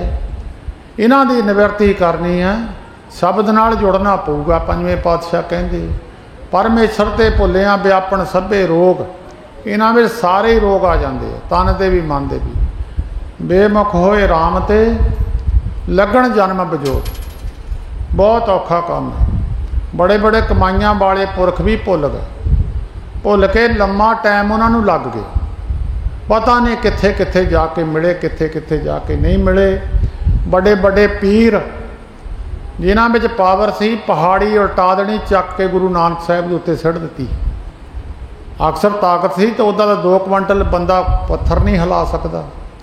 किड्डा बड़ा पहाड़ चक के उहदे विच पावर सी, कमाई सी, पर कमाई तो सी पर उन्होंने समत नहीं सी, हाले पता नहीं सी कि मैं किधर नूं जाना किधर नूं नहीं जाना। परमेश्वर नूं तां मनदा सी, रस्ता नहीं सी सीधा। ਉਹ ਜਿਹੜਾ ਨਿਰੰਕਾਰ ਦੁਨੀਆ ਨੂੰ ਤਾਰਨ ਆਇਆ ਉਹਨੂੰ ਭੁਲੇਖੇ ਵਿੱਚ ਰੱਖ ਕੇ ਬੈਠ ਗਿਆ। ਉਹਨੂੰ ਹੀ ਸਮਝ ਲਿਆ ਵੀ ਐਵੇਂ ਹੀ ਆ, ਸੰਸਾਰੀ ਆ। ਗੁਰਬਾਣੀ ਕਹਿੰਦੀ ਸਾਰੀ ਸ੍ਰਿਸ਼ਟੀ ਵਿੱਚ ਰੱਬ ਹੈ, ਪਰ ਉਹ ਸੀਗਾ ਤੂੰ ਆਪ ਹੀ, ਆਪ ਨਾਰਾਇਣ। ਆਪ ਨਾਰਾਇਣ ਕਲਾ ਧਾਰ ਜਗ ਮੈਂ ਪਰਵਰਿਓ। ਗੁਰੂ ਨਾਨਕ ਦੇ ਸਰੂਪ ਵਿੱਚ ਨਿਰੰਕਾਰ ਜੀ ਆਏ, ਪਹਾੜੀ ਚੱਕ ਕੇ ਉੱਪਰ ਸੱਟ ਦਿੱਤੀ। ਜਾਰਾ ਕਰਾਮਾਤ ਹੈ। ਕੌਣ ਕਹਿੰਦਾ ਕਰਾਮਾਤ ਕਹਿ ਰਿਹਾ? ਜਿੱਥੇ ਕਰਾਮਾਤ ਦਿਖਾਲਣੀ ਪਈ ਦਿਖਾਲੀ ਹੈ। ਪ੍ਰਤੱਖ ਕਰਾਮਾਤ ਹੈ, ਕੋਈ ਮੰਨੇ ਚਾਹੇ ਕੋਈ ਨਾ ਮੰਨੇ। ਪਹਾੜੀ ਗੁਰੂ ਨਾਨਕ ਸਾਹਿਬ ਨੇ ਰੋਕ ਦਿੱਤੀ। ਫਿਰ ਉਹ ਆ ਕੇ ਬਲੀ ਕੰਧਾਰੀ ਪੈਰਾਂ 'ਤੇ ਡਿੱਗਿਆ, ਪੈਰਾਂ 'ਤੇ ਡਿੱਗਿਆ, ਮਾफ़ੀ ਬਖਸ਼ੋ। ਕਹਿੰਦੇ ਮਾफ़ੀ ਪਾਈ ਜਾਂ ਤਾਂ ਉਸੇ ਵੇਲੇ ਆ ਜਾਂਦਾ, ਤੇਰਾ ਤਾਂ ਅੰਦਰ ਬੜਾ ਵੱਡਾ ਰੋਗ ਹੈ, ਤੇਰੇ ਅੰਦਰੋਂ ਹਲੇ ਗੱਲ ਗਈ ਨਹੀਂ ਹੈ, ਮੁਸਲਮਾਨ ਹੈ, ਹਿੰਦੂ ਹੈ। ਜੇ ਕੋਈ ਪਾਣੀ ਪੀਣ ਆਏ ਗਿਆ, ਧਰਮ ਹਿੰਦੂ ਹੋਵੇ, ਮੁਸਲਮਾਨ ਹੋਵੇ, ਕੋਈ ਹੋਵੇ, ਤੁਸੀਂ ਮਨੁੱਖ ਜਾਤੀ ਨੂੰ ਪਰਮੇਸ਼ਰ ਜਾਣ ਕੇ ਪਾਣੀ ਨਹੀਂ ਪਿਲਾ ਸਕਦੇ। ਜੇ ਤੇਰੇ ਕੋਲ 5-6 ਗੇੜੇ ਮਾਰੇ ਆ, ਤੂੰ ਕਹਿਣਾ ਤੇ ਹਿੰਦੂ ਨਾਲ ਗਾਉਂਦਾ। ਦੱਸੋ ਕਮਾਈ ਕਰਕੇ ਤੂੰ ਹਲੇ ਇੱਥੇ ਹੀ ਬੈਠਾ, ਤੇਰੇ ਅੰਦਰੋਂ ਹਲੇ ਮਤਸਬ ਨਹੀਂ ਗਿਆ। ਜਦੋਂ ਇਹ ਅੰਦਰੋਂ ਗੱਲ ਨਿਕਲ ਜਾਵੇ ਜਾਂ ਲੰਗਰ ਚੱਲਦਾ, ਕੋਈ ਕਿਸੇ ਨੂੰ ਪੁੱਛਦਾ ਵੀ ਤੂੰ ਸਿਗਰਟਾਂ ਪੀਣਾ, ਸ਼ਰਾਬ ਪੀਣਾ, ਲੰਗਰ ਛਕਾਈ ਜਾਂਦੇ ਆ। ਕਿਸੇ ਨੇ ਪੁੱਛਿਆ ਤੂੰ ਕੌਣ ਹੈ, ਕਿਹੜੇ ਧਰਮ ਨਾਲ ਸੰਬੰਧਿਤ ਹੈ? ਸਾਡੇ ਨਹੀਂ, ਦੂਜਿਆਂ ਧਰਮਾਂ ਵਿੱਚ ਨਹੀਂ ਕੋਈ ਪੁੱਛਦਾ। ਉਹ ਵੀ ਲੰਗਰ ਚਲਾਉਂਦੇ, ਕਿਸੇ ਨੂੰ ਉਠਾਲਦੇ ਤਾਂ ਨਹੀਂ ਉਹ, ਕਿਉਂਕਿ ਉਹ ਸਾਰੇ ਰੱਬ ਦੇ ਰੂਪ ਨੇ। ਕਿਸੇ ਰੂਪ ਵਿੱਚ ਵੀ ਆ ਕੇ ਸਾਹਿਬ ਕਹਿਣ ਲੱਗੇ ਉਹ ਕਿੰਨੀ ਵਾਰ ਬੰਦਾ ਗਿਆ ਉਹ ਪਾਣੀ ਪੀਣ, ਤੂੰ ਪਾਣੀ ਨਹੀਂ ਪਿਲਾ ਸਕਿਆ। ਬਹੁਤ ਮਾੜੀ ਗੱਲ ਹੈ। ਧਾਰਮਿਕ ਪੱਖ ਦੇ ਅੰਦਰ ਪੈਰ ਰੱਖ ਕੇ ਦਇਆ ਨਾ ਹੋਣੀ, ਧਰਮ ਦਾ ਕੋਈ ਗਿਆਨ ਨਹੀਂ। ਉਹ ਧਰਮ ਦੀ ਪਹਿਲੀ ਪੌੜੀ ਵੀ ਨਹੀਂ ਜਾਣਦਾ। ਠੀਕ ਹੈ, ਸ਼ਬਦ ਦੀ ਕਮਾਈ ਕਰਕੇ ਤੇਰਾ ਜਿੱਦਾਂ ਕਿਸੇ ਕੋਲ ਪੈਸੇ ਜਮ੍ਹਾਂ ਹੋ ਗਏ, ਉਹਨੂੰ ਵਰਤਣ ਦਾ ਨਹੀਂ ਪਤਾ ਹੈ। ਪੈਸੇ ਤਾਂ ਇਕੱਠੇ ਕਰ ਲਏ, ਉਹਨੂੰ ਵਰਤਣ ਦਾ ਨਹੀਂ ਪਤਾ, ਵਰਤਣੇ ਕਿੱਦਾਂ। ਉਹਨੇ ਫਿਰ ਮਾफ़ੀ ਮੰਗੀ, ਕਹਿੰਦਾ ਜੀ ਹੁਣ ਮਾफ़ੀ, ਕਹਿੰਦੇ ਇੱਦਾਂ ਨਹੀਂ ਹੈ, ਸਮਾਂ ਲੱਗ ਜੂਗਾ। ਰੱਬ ਤੋਂ ਟੁੱਟੇ ਉਹਨੂੰ ਬਹੁਤ ਲੰਮਾ ਟਾਈਮ ਲੱਗ ਜਾਂਦਾ। ਬੜੀਆਂ ਕਥਾਵਾਂ ਨੇ, ਗਿਣਤੀ ਕੋਈ ਨਹੀਂ ਹੈ। ਜੇ ਇਸ ਵਿਸ਼ੇ 'ਤੇ ਕਥਾ ਕਰੀਏ, ਕਈ ਇਹਦੇ ਨਾਲ ਦੇ ਲੱਭ ਜਾਣੇ, ਪਰ ਬਹੁਤਾ ਸਮਾਂ ਨਹੀਂ ਲੈਣਾ। ਰਾਗੀ ਢਾਡੀ ਵੀ ਆਏ ਆ। ਫਿਰ ਸਤਿਗੁਰੂ ਜੀ ਨੇ ਉਹਦੀ ਬੇਨਤੀ ਪ੍ਰਵਾਨ ਕਰ ਲਈ। ਦਇਆ ਦੇ ਸਮੁੰਦਰ ਸੀ, ਆਏ ਹੀ ਤਾਰਨ ਸੀ ਉਹ ਦੁਨੀਆ ਨੂੰ, ਸਿਰਫ ਰਸਤਾ ਹੀ ਦੱਸਣ ਆਏ ਸੀ। ਉਹਨੇ ਕਿਹੜਾ ਆਪਣੀ ਮਾਣ ਵਡਿਆਈ ਪ੍ਰਭਤਾ। ਸਭ ਤੋਂ ਨੀਵੇਂ ਹੋ ਕੇ ਗੁਰੂ ਨਾਨਕ ਸਾਹਿਬ ਨੇ ਦੱਸਿਆ। ਗੁਰੂ ਗ੍ਰੰਥ ਸਾਹਿਬ 'ਚ ਬਾਣੀ ਪੜ੍ਹ ਲਓ, ਇੰਨਾ ਨੀਵੇਂ ਤਾਂ ਅਸੀਂ ਵੀ ਨਹੀਂ ਹੋ ਸਕਦੇ। ਨਾਨਕ ਗਰੀਬ ਟਹਿ ਪਿਆ ਦੁਆਰੇ, ਹਰ ਮੇਲ ਲਿਓ ਵਡਿਆਈ। ਮਾਰਾ ਗਰੀਬ ਹੈ, ਤੁਹਾਡੇ ਚਰਨਾਂ 'ਚ ਡਿਗੇ, ਬਖਸ਼ ਲਿਓ। ਜਪ ਤਪ ਸੰਜਮ ਧਰਮ ਨਾ ਕਮਾਇਆ, ਸੇਵਾ ਸਾਧ ਮਹਾਰਾਜ ਸੱਚੇ ਪਾਤਸ਼ਾਹ ਜੀ ਬਹੁਤ ਬਚਨ ਐਸੇ ਨੇ। ਐਨੀ ਨਿਮਰਤਾ ਹੈ। ਜਨ ਨਾਨਕ ਦਾਸਨ ਦਾਸ ਤੋਂ ਕਰਿਓ, ਮੇਰਾ ਮੂੰਡ ਸਾਧ ਪੱਗਾਂ ਹੇਠ ਰੋਸੀ ਰਹੇ। ਮਹਾਰਾਜ ਦਾਸਾਂ ਦੇ ਦਾਸ ਬਣਾ ਲਓ। ਤੁਮਰੀ ਸਰਨ ਤੁਮਾਰੀ ਆਸਾ, ਤੁਮ ਹੀ ਸੱਜਣ ਸਹੇਲੇ। ਰਾਖੋ ਰਾਖਣ ਹਾਰ ਦਿਆਲਾ, ਨਾਨਕ ਕਰਕੇ ਗੋਲੇ। ਮਹਾਰਾਜ ਸੇਵਾਦਾਰ ਬਣਾ ਕੇ ਰੱਖ ਲਓ ਜੀ। ਇੱਦਾਂ ਨਿਰੰਕਾਰ ਨੂੰ ਬੇਨਤੀਆਂ ਕੀਤੀਆਂ। ਇੰਨੇ ਨੀਵੇਂ ਹੋਏ, ਉਹਨਾਂ ਨੂੰ ਜ਼ਰੂਰਤ ਨਹੀਂ ਸੀ ਸਾਨੂੰ ਨੀਵੇਂ ਹੋ ਕੇ ਦੱਸਿਆ ਵੀ ਇੱਦਾਂ ਨੀਵੇਂ ਹੋ ਜਾਇਓ। ਨੀਵੇਂ ਥੈਂ ਆ ਕੇ ਪਾਣੀ ਖੜਦਾ। ਪਾਣੀ ਨੂੰ ਸੱਦਾ ਨਹੀਂ ਦੇਣਾ ਪੈਂਦਾ ਵੀ ਇੱਥੇ ਆ ਕੇ ਖੜ ਜਾ। ਪਾਣੀ ਨੇ ਜਗ੍ਹਾ ਨੀਵੇਂ ਦੇਖਣੀ, ਉੱਥੇ ਜਾ ਕੇ ਖੜ ਜਾਣਾ। ਪਾਣੀ ਨੇ ਇਹ ਵੀ ਨਹੀਂ ਦੇਖਣਾ ਵੀ ਉੱਚਾ ਥੈਂ ਮੈਂ ਖੜਨਾ ਨਹੀਂ, ਉਹਦਾ ਸੁਭਾਅ ਹੈ ਉੱਚੀ ਜਗ੍ਹਾ 'ਤੇ ਖੜਨਾ ਨਹੀਂ। ਜਿਨ੍ਹਾਂ ਨੂੰ ਗੁਰਦੁਆਰੇ ਆ ਕੇ ਵੀ ਮਾਣ ਰਹਿੰਦਾ ਮੈਂ ਅਮੀਰ ਹਾਂ, ਮੈਂ ਰਾਜਨੀਤਿਕ ਲੀਡਰ ਹਾਂ, ਮੇਰਾ ਲੋਕ ਸਤਿਕਾਰ ਕਰਨ। ਬਾਬਾ ਫਰੀਦ ਸਾਹਿਬ ਕਹਿੰਦੇ ਖਾਲੀ ਜਾਂਦੇ ਦੁਨੀਆ 'ਚ। ਫਰੀਦਾ ਗਰਭ ਜਿਨ੍ਹਾਂ ਵਡਿਆਈਆਂ, ਜਿਨ੍ਹਾਂ ਨੂੰ ਆਪਣੇ ਮਾਣ ਵਡਿਆਈ ਦਾ ਹੰਕਾਰ ਹੈ। ਧਨ ਜੋਬਨ ਹੈਗਾ, ਧਨ ਦਾ ਜਵਾਨੀ ਦਾ ਇਹ ਹੰਕਾਰ ਹੈ। ਖਾਲੀ ਚੱਲੇ ਧਣੀ ਸਿਉ, ਟਿੱਬੇ ਜਿਉਂ ਮਿਆ। ਉਹ ਸੰਸਾਰ 'ਚੋਂ ਖਾਲੀ ਜਿੱਦਾਂ ਟਿੱਬੇ ਮੀਂਹ ਪਏ ਤੇ ਖਾਲੀ ਰਹਿ ਗਏ। ਇਸ ਕਰਕੇ ਮਨ ਨੂੰ ਨੀਵਾਂ ਕਰਨ ਵਾਸਤੇ ਸਾਹਿਬ ਕਹਿਣ ਲੱਗੇ ਐਡਾ ਉੱਚਾ ਟਿੱਬਾ ਬਣਿਆ, ਇਹ ਨੀਵਾਂ ਹੋਊਗਾ ਤਾਂ ਪਾਣੀ ਖੜਾ ਹੋਊਗਾ। ਹੌਲੇ ਹੁਣ ਇਹ ਹਾਲੇ ਤਾਂ ਤੇਰੇ ਨਾਮ ਵਸਣ ਵਾਸਤੇ ਜਗ੍ਹਾ ਹੀ ਨਹੀਂ ਬਣੀ। ਕਹਿੰਦਾ ਮਹਾਰਾਜ ਹੁਣ ਕਿਰਪਾ ਕਰ ਦਿਓ ਜੀ। ਕਹਿੰਦੇ ਨਹੀਂ, ਜਗ੍ਹਾ ਬਣਾਉਣੀ ਪਊਗੀ। ਨੀਵੇਂ ਹੋ ਕੇ ਧਰਤੀ ਬੀਜ ਬੀਜਦੀ, ਜੇ ਖੁਸ਼ਕੇ ਰਵੇ ਤਾਂ ਜੰਮਦਾ ਹੀ ਨਹੀਂ ਉਹ, ਜੇ ਜੰਮ ਪਵੇ ਤਾਂ ਪਰ ਫੁੱਲਤ ਨਹੀਂ ਹੁੰਦਾ। ਕਹਿੰਦੇ ਹਾਲੇ ਨਹੀਂ ਬਹੁਤ। ਫਿਰ ਬਲੀ ਕੰਧਾਰੀ ਨੇ ਨੀਵਾਂ ਹੋ ਕੇ ਬੇਨਤੀ ਕੀਤੀ, ਮਹਾਰਾਜ ਮਾफ़ੀ ਦੇ ਦਿਓ ਜੀ। ਜਦ ਉਹਨੂੰ ਪਤਾ ਲੱਗਾ ਇਹ ਨਿਰੰਕਾਰ ਹੈ, ਜਾਂ ਪਹਾੜ ਰੁਕ ਗਿਆ, ਸਾਹਮਣੇ ਦਿਸ ਗਿਆ ਨਿਰੰਕਾਰ। ਫਿਰ ਸਾਹਿਬ ਕਹਿਣ ਲੱਗੇ 10ਵਾਂ ਜਾਮਾ ਆਊਗਾ, ਫਿਰ ਤੈਨੂੰ 10ਵੇਂ ਜਾਮੇ 'ਚ फिर तैनूं दस देवांगे भी कमाई कर ली, कमाई करके फिर तरक्की कर ली। 10वां जामा आया, साहब गुरु गोबिंद सिंह साहब महाराज आनंदपुर साहब की पवित्र धरती ते बैठे है, होर भी सिख बैठे है। साहिबां दे उस वेले साध संगत साहिबां दे जंग लगियां, कई जंगां होईयां। अखीर वेले औरंगजेब ने उत्थे सभा दे अंदर दिल्ली विच एक पान दा बीड़ा ते एक तलवार रखी। ऐ सूरमा उठो कोई, ऐ पान दा बीड़ा खा के तलवार चक के, ਉਹਦਾ मतलब ये सी पान का बीड़ा खा के प्राण जिदा सौं खा के बंदा तुरदा है, कसम खा के तुरदा है, जां मैं मर के ही आऊँगा जां फिर मैं यह काम करके आऊँगा। पान का बीड़ा तो तां रखिया सी, और पान का बीड़ा कोई नशे वास्ते नहीं सी, एक सौं कसम खानी सी, उत्थे रख दिता औरंगजेब ने। कोई बंदा गुरु गोबिंद सिंह का सिर वढ़ के लियावे, कोई नहीं उठिया। एक नौजवान पठाणा का मुंडा उठिया, सैद खां, उन्हें पान का बीड़ा मूँह च पाया, तलवार चक्की है, नाल अपनी मर्जी मुताबिक फौज लैके आनंदपुर साहिब वाल चढ़ाई की है। उहदी सकी भैन पीर बुद्धू शाह जिहड़ा बहुत कमाई वाला सी, सढौरे ब्याही हुई सी। साहिब गुरु गोबिंद सिंह साहिब का मरीद सी बुद्धू शाह, उहदे घरवाली नसीरां वो भी साहिबां दी बहुत श्रद्धालु सी। उत्थों जांदा होया मिलदा होया अपनी भैन दे घर हो के आया, और भैन ने पुछया इन्ना लाओ लश्कर लैके कित्थे नूं तुरिया? कहन लगा मैं उत्थे दान दा बीड़ा खा के एक कसम खा के आया। वो कहन लगी रब ते नहीं चढ़ के जाईदा हुंदा, परमेश्वर नाल बैर नहीं करीदा, जे ना जप होवे प्रेम ना होवे तो बैर भी नहीं करीदा।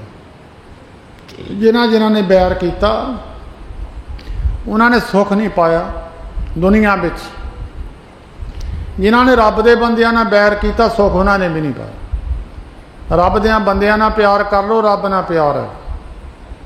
किसी दे निआणिਆਂ ਨੂੰ प्यार करन लग पो, ਉਹਦੇ माता पिता खुश हो जाते, मेरे मुंडे नाल प्यार करदा। संतां नाल प्रेम करो, रब खुश हो गया, मेरे प्यारिਆਂ नाल प्रेम करते हैं, मेरे बच्चों नाल प्रेम करते हैं। कहंदी वीरा इत्थों मुड़ जा, वो तो रब की ताकत है, देखण वास्ते है को शरीर मनुखता धारण किया, तो तू इदा ना कर। पर उन्हें प्रण खाद किया सी, कसम खाधी सी, कसम खाधी आके आनंदपुर साहिब से चढ़ाई करके आ गया। सामने फौजां खड़ियां हुईयां। जदों फिर साहब गुरु गोबिंद सिंह साहब जी महाराज, लम्मी चौड़ी कथा है भी, ये भी तीर भी मारिया सी उहदे पावे विच, साहिबां ने चिट्ठी लिख के भी तीर मारिया।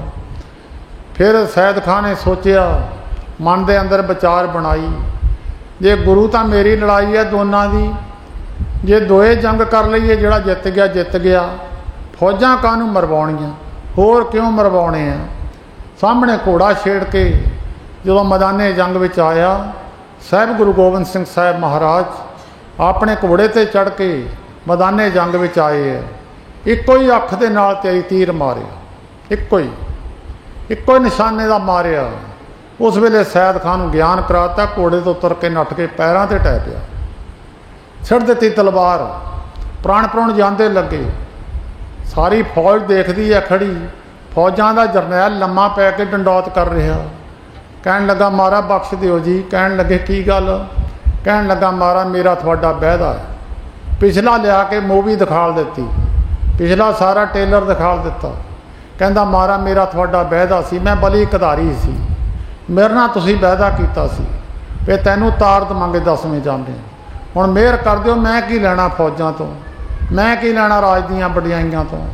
साहिबां ने दृष्टि करके जोड़ दिता। उत्थों सारी फौज खिलर गई।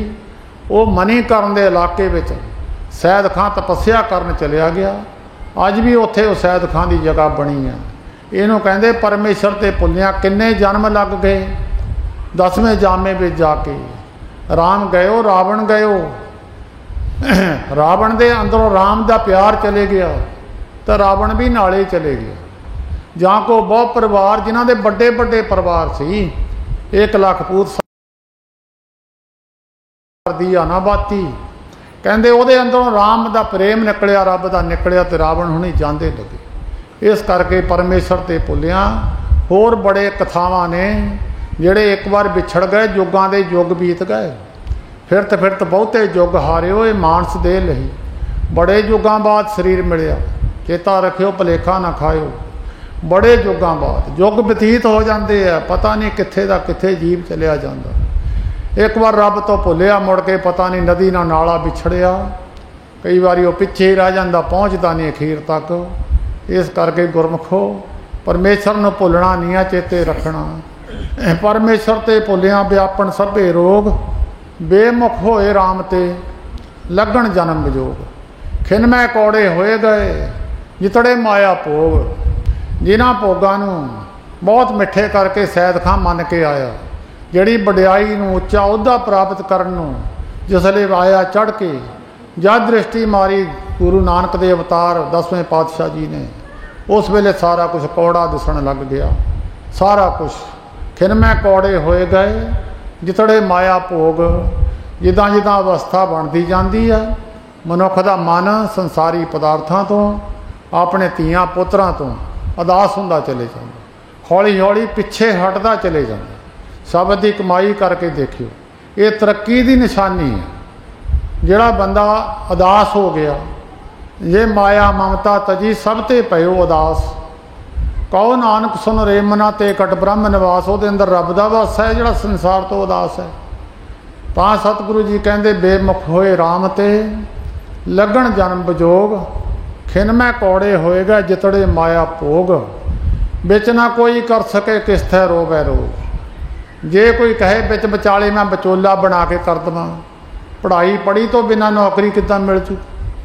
ਜੇ ਕੋਈ ਮੈਂ ਕਹੇ ਮੈਂ ਪੜ੍ਹਾਈ ਪੜ੍ਹਾ ਨਾ, ਮੈਂ ਵੱਡੇ ਅਫਸਰ ਦੀ ਕੁਰਸੀ 'ਤੇ ਬਹਿ ਜਾਵਾਂ, ਉਹਦਾ ਬਾਪ ਭਾਵੇਂ ਰਾਜਨੀਤਿਕ ਵੀ ਹੋਵੇ ਤਾਂ ਵੀ ਨਹੀਂ ਬਹਿ ਸਕਦਾ ਉਹ, ਕਿਉਂਕਿ ਉਹਦੀ ਪੜ੍ਹਾਈ ਨਹੀਂ ਹੈ। ਉਹਨੂੰ ਆਪਣੀ ਪੜ੍ਹਾਈ ਪੂਰੀ ਕਰਨੀ ਪਊਗੀ। ਉਹ ਪੜ੍ਹਾਈ ਪੂਰੀ ਕਰ ਲਵੇ ਤਾਂ ਉਹਦੀ ਫਿਰ ਉਸੇ ਕੁਰਸੀ 'ਤੇ ਬਹਿ ਜਾਊਗਾ। ਉਹਦੇ ਵਿੱਚ ਜਾਤ ਪਾਤ ਦਾ ਕੋਈ ਫਰਕ ਨਹੀਂ ਹੈ। ਕੋਈ ਨੀਵੀਂ ਜਾਤ ਦਾ ਪੜ੍ਹਾਈ ਪੜ੍ਹ ਲਵੇ, ਉਹ ਵੀ ਉੱਥੇ ਅਹੁਦੇ 'ਤੇ ਬਹਿ ਜਾਊਗਾ। ਉੱਚੀ ਦਾ ਪੜ੍ਹ ਲਵੇ ਉਹ ਵੀ। ਗੁਰੂ ਗ੍ਰੰਥ ਸਾਹਿਬ ਵਿੱਚ ਬ੍ਰਾਹਮਣਾਂ ਦੀ ਬਾਣੀ ਵੀ ਹੈ, ਅਤੇ ਉਹਦੇ ਵਿੱਚ ਬਾਬਾ ਭਗਤ ਰਵਿਦਾਸ ਜੀ ਵਰਗਿਆਂ ਦੀ ਬਾਣੀ ਵੀ ਹੈ। ਨਾਮਦੇਵ ਜੀ ਜਿਹੜੇ ਨੀਚ ਜਾਤੀਆਂ ਸਨ, ਉਹ ਵੀ ਵਿੱਚ ਉਹਨਾਂ ਦੀ ਬਾਣੀ ਹੈ। ਉਹ ਪੜ੍ਹਾਈ ਪੜ੍ਹ ਲਈ, ਉੱਥੇ ਤੱਕ ਪਹੁੰਚ ਗਏ। ਜੇ ਕੋਈ ਕਹੇ ਵਿੱਚ ਵਿਚਾਲੇ ਵਿਚੋਲਾ ਪਾ ਕੇ ਮੇਰਾ ਫਲਾਣੇ ਸੰਤ ਨਾਲ ਬਹੁਤ ਪ੍ਰੇਮ ਹੈ, ਮੈਨੂੰ ਬਹਾਲ ਦਿਓ, ਉਹ ਵੀ ਤਾਂ ਕਮਾਈ ਕਰਾਊਗਾ, ਉਹ ਵੀ ਤਾਂ ਮਿਹਨਤ ਕਰਾਊਗਾ, ਉਹ ਵੀ ਤਾਂ ਸ਼ਬਦ ਦਾ ਅਭਿਆਸ ਦੱਸੂਗਾ, ਉਹ ਵੀ ਤਾਂ ਹੌਲੀ ਹੌਲੀ ਤੁਹਾਡੀ ਤਰੱਕੀ ਕਰਾ ਕੇ ਉੱਥੇ ਲੈ ਕੇ ਜਾਊਗਾ। ਵਿੱਚ ਨਾ ਕੋਈ ਕਰ ਸਕੇ ਕਿਸ ਥੈ ਰੋਵੈ ਰੋਜ਼। ਕੀਤਾ ਕਿਛੂ ਨਾ ਹੋਵੇ ਲਿਖਿਆ ਤੁਰ ਸੰਜੋਗ। ਇਹਦੇ ਵਿੱਚ ਕੀਤਾ ਕੁਛ ਨਹੀਂ ਜਾ ਸਕਦਾ। ਜੇ ਕੋਈ ਮਨੁੱਖ ਕਹੇ ਵੀ ਮੈਂ ਇੱਥੇ ਪਹੁੰਚਣਾ ਸੀ, ਨਹੀਂ ਪਹੁੰਚਿਆ, ਕਹਿੰਦੇ ਪਿੱਛੋਂ ਧੁਰੋਂ ਲਿਖਿਆ ਸੀ, ਨਾਨਕ ਸਾਧ ਭੇਟੇ ਸੰਜੋਗ। ਜਿਨ੍ਹਾਂ ਨੂੰ ਮਹਾਤਮਾ ਦੀ ਸੰਗਤ ਮਿਲੀ, ਪਿਛਲਾ ਸੰਜੋਗ ਸੀਗਾ ਤਾਂ ਮਿਲੇ ਆ ਉਹ। ਜਾਂ ਕੇ ਮਸਤਕ ਕਰਮ ਪ੍ਰਭ ਪਾਏ, ਸਾਧ ਸਰਣ ਨਾਨਕ ਤੇ ਆ। ਜਿਨ੍ਹਾਂ ਦੇ ਮੱਥੇ 'ਤੇ ਲਿਖਿਆ ਸੀ ਉਹ ਸਾਧੂ ਦੀ ਸੰਗਤ ਵਿੱਚ ਗਏ। ਜਿਨ੍ਹਾਂ 'ਤੇ ਨਹੀਂ ਲਿਖਿਆ ਸੀ ਉਹ ਕਹਿੰਦੇ ਅਸੀਂ ਨਹੀਂ ਕਿਸੇ ਸੰਤ ਨੂੰ ਮੰਨਦੇ, ਕਰਮ 'ਚ ਹੀ ਹੈ ਨਹੀਂ, ਤਾਂ ਜਾਣ ਕਿੱਦਾਂ ਉਹ। ਉਹਨਾਂ ਦੇ ਲਿਖ ਸੰਜੋਗ 'ਚ ਨਹੀਂ ਲਿਖੇ। ਕਈ ਵਾਰ ਕਈ ਨਾ ਕਹਿ ਦਿੰਦੇ ਬ੍ਰਾਹਮਣ ਲੋਕ ਤੇਰਾ ਸੰਜੋਗ ਨਹੀਂ ਲਿਖਿਆ। ਇਹੀ ਇੱਧਰ ਹੈ ਧਾਰਮਿਕ ਪੱਖ ਵਿੱਚ ਵੀ ਸੰਜੋਗ ਹੈ। ਲਿਖਿਆ ਤੁਰ ਸੰਜੋਗ, ਪਿੱਛੋਂ ਲਿਖਿਆ ਸੀ ਕਿਹੜੇ ਮਹਾਤਮਾ ਕੋਲ ਜਾਊਗਾ, ਉਹ ਕਿਹੜੇ ਮਹਾਤਮਾ ਕਿੰਨੇ ਜਨਮ ਬਾਅਦ ਇਹਨੂੰ ਮਹਾਤਮਾ ਮਿਲੂਗਾ, ਉਹ ਜਾ ਕੇ ਇਹਨੂੰ ਦੱਸੂਗਾ, ਇਹ ਉੱਥੇ ਫਲਾਣੇ ਥਾਂ ਪਹੁੰਚੂਗਾ। ਕੀਤਾ ਕਿਛੂ ਨਾ ਹੋਵੇ ਲਿਖਿਆ ਤੁਰ ਸੰਜੋਗ। ਵਿੱਚ ਨਾ ਕੋਈ ਕਰ ਸਕੇ ਕਿਸ ਤੇ ਰੋਵੇ ਰੋਜ਼। ਵਡਭਾਗੀ ਮੇਰਾ ਪ੍ਰਭ ਮਿਲੇ ਤਾਂ ਉਤਰੇ ਸਭ ਵਿਯੋਗ। ਬਹੁਤ ਵੱਡੇ ਭਾਗ ਤੁਸੀਂ ਬੈਠੇ ਹੋ, ਭਾਗ ਹੈ। ਚਾਹੇ ਕਿ ਇਹਦੀ ਸੁਰਤੀ ਜੁੜੀ ਚਾਹੇ ਨਹੀਂ, ਬੈਠੇ ਤਾਂ ਹੈ ਸਤਸੰਗ ਦੇ ਵਿੱਚ, ਇਹਦਾ ਫਲ ਤਾਂ ਮਿਲ ਜੂਗਾ। ਕਿਉਂਕਿ ਆ ਕੇ ਬੈਠੇ ਧਰਮ ਰਾਜਾ ਦੇਖ ਲੂਗਾ ਵੀ ਵਧੀਆ ਜਗ੍ਹਾ 'ਤੇ ਬੈਠਾ ਸੀ, ਉੱਥੇ ਜਾ ਕੇ ਗੱਲ ਸੁਣੀ ਜਾਂ ਨਹੀਂ ਸੁਣੀ, ਫੋਟੋ ਤਾਂ ਆ ਗਈ ਵਿੱਚ। ਤਾਂ ਵਡਭਾਗੀ ਮੇਰਾ ਪ੍ਰਭ ਮਿਲੇ। ਬਹੁਤ ਵੱਡੇ ਭਾਗ ਹੋਣ, ਕਰਮ ਹੋਣ, ਤਾਂ ਉੱਥੇ ਤੱਕ ਤਾਂ ਉਤਰੇ ਸਭ ਵਿਯੋਗ। ਨਾਨਕੋ ਪ੍ਰਭ ਰਾਖ ਦੇ ਮੇਰੇ ਸਾਹਿਬ ਬੰਦੀ ਮੋਚ। ਸਾਹਿਬ ਗੁਰੂ ਅਰਜਨ ਦੇਵ ਮਹਾਰਾਜ ਕਹਿੰਦੇ ਸੱਚੇ ਪਾਤਸ਼ਾਹ ਮੇਰੇ ਬੰਧਨਾਂ ਤੋਂ ਮੁਕਤ ਕਰਨ ਵਾਲੇ ਨਿਰੰਕਾਰ ਜੀ, ਸਾਨੂੰ ਰੱਖ ਲਓ ਜੀ ਮਹਾਰਾਜ। ਆਹ ਜਿਹੜੇ ਬੰਧਨ ਪਏ ਆ, ਅੱਖਾਂ ਨੂੰ ਪਏ ਆ, ਕੰਨਾਂ ਨੂੰ ਆ, ਹੱਥਾਂ ਨੂੰ ਆ, ਪੈਰਾਂ ਨੂੰ ਆ, ਮਨੁੱਖ ਵੱਜਿਆ ਹੋਇਆ ਮਨੁੱਖ ਨੂੰ ਪਾਣੀ 'ਚ ਸਿੱਟ ਦਿਓ ਕਦੀ ਨਹੀਂ ਤਰ ਸਕਦਾ। ਮੁਕਤ ਪੁਰਸ਼ ਹੀ ਪਾਣੀ 'ਚੋਂ ਤਰੂਗਾ। ਜੇ ਕੋਈ ਕਹੇ ਵੀ ਆ ਪਾਣੀ 'ਚੋਂ ਤਰ ਜਾਣਾ, ਬੱਚਿਆ ਕਿੱਦਾਂ ਤਰ ਜੂਗਾ? ਆਮ ਲੋਕ ਹੀ ਨਹੀਂ ਮੰਨੂਗੇ।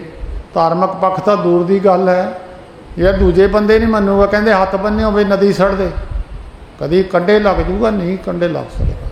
ਜਿਹੜਾ ਲੋਕਾਂ ਦੇ ਹੱਕ ਖਾਂਦਾ ਉਹਦੇ ਹੱਥ ਵੱਜੇ ਪਏ, ਜਿਹੜਾ ਮਾੜੇ ਪਾਸੇ ਨੂੰ ਜਾਂਦਾ ਉਹਦੇ ਪੈਰ ਵੱਜੇ ਪਏ, ਜਿਹਦੀ ਜੀਭ ਝੂਠ ਬੋਲਦੀ ਹੈ ਜੀਭ ਵੱਜੀ ਪਈ ਹੈ, ਸਾਰੇ ਤਾਂ ਇੰਦਰੇ ਵੱਜੇ ਆ, ਕਿੱਦਾਂ ਤਰ ਜੂਗਾ ਸੰਸਾਰ ਦੇ ਵਿੱਚੋਂ? ਤਾਂ ਸਤਿਗੁਰੂ ਜੀ ਕਹਿੰਦੇ ਸਾਹਿਬ ਬੰਦੀ ਮੋਚ, ਮਹਾਰਾਜ ਸੱਚੇ ਪਾਤਸ਼ਾਹ ਤੁਸੀਂ ਬੰਧਨਾਂ ਤੋਂ ਮੁਕਤ ਕਰਨ ਵਾਲੇ ਹੋ, ਬੰਦੀ ਤੋਂ ਛੁਡਾਉਣ ਵਾਲੇ ਹੋ। ਨਾਨਕ ਕੋ ਪ੍ਰਭ ਰਾਖ ਰਹੇ ਮੇਰੇ ਸਾਹਿਬ ਬੰਦੀ ਮੋਚ, ਕਤਕ ਹੋਵੇ ਸਾਧ ਸੰਗ ਬਿਨ ਸਹਿ ਸਭੇ ਸੋਚ।